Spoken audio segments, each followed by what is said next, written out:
A lot of people do not view romantic relationships that don't prioritize sexual intimacy or coitus as valid romantic relationships, and I'm not gonna lie, that's a little problematic. Hello, everyone. It's the B in the BDSM show, a podcast that explores asexuality through casual conversations, lived experiences, and interviews. I unpack the nuances of identity, intimacy, relationships, and representation in a world that ignores the asexual perspective. In November of 2025, I had a post go viral on TikTok, and it asked a pretty simple question. Have you ever dated an asexual? And if you haven't, would you? The post had 95,000 views with 1,600 comments, and as an asexual, the key takeaway did not surprise me at all. A lot of people do not view romantic relationships that don't prioritize sexual intimacy or coitus as valid romantic relationships, and I'm not gonna lie, that's a little problematic. Honestly, how we got here as a society is a topic for a different day, and that is not going to be the focus of this video. As an asexual, I'm going to share with you guys some of my favorite alternative ways to establish intimacy in romantic relationships. Coming in hot, we got taking a bath with your partner. After a shower, of course, after exfoliating, keep your dead skin cells to yourself. But this one actually goes platinum in my household. Me and my fiance will take showers together, we'll take baths together. We don't pee on each other while we do these things. We save that for when we're bathing alone. But yeah, you can really make it an experience. Go to Lush, get some cute little bath bombs, get a glass of wine, turn on Netflix, make it an experience.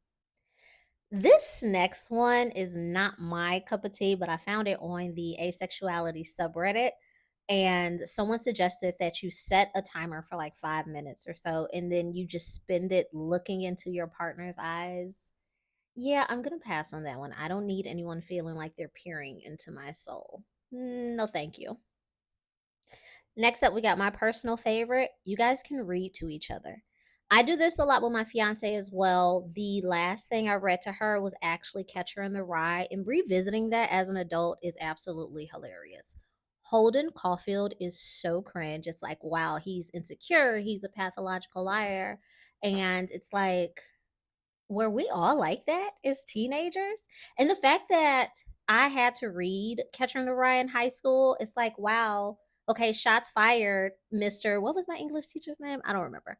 But yeah, reading that in high school felt very targeted.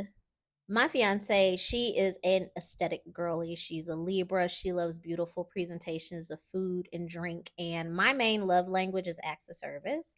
So, one of the ways I show my fiance that I really love her is I make her really good meals and I try to make them really pretty when I serve them to her. Believe it or not, watching shows together can be an alternative way of establishing intimacy in relationships. So, me and my fiance, we are polar opposites. I am a Bob's Burger, King of the Hill, Family Guy type of girl. And she watches literally the most serious shows I've ever laid eyes on. Like, think of shows where for an entire season, no one cracks a joke and no one smiles. But one of the things that her shows have in common is they're usually released on like the new episodes are released on like the same day.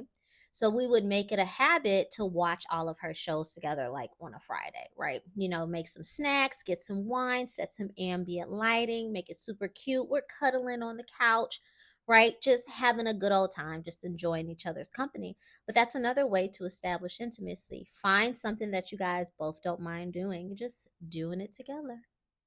So happy Valentine's Day, my cutie patooties. And if you made it this far in the video, I hope you found it helpful and insightful. If you have some alternative ways that you establish intimacy in your relationships, go ahead and drop it in the comments below.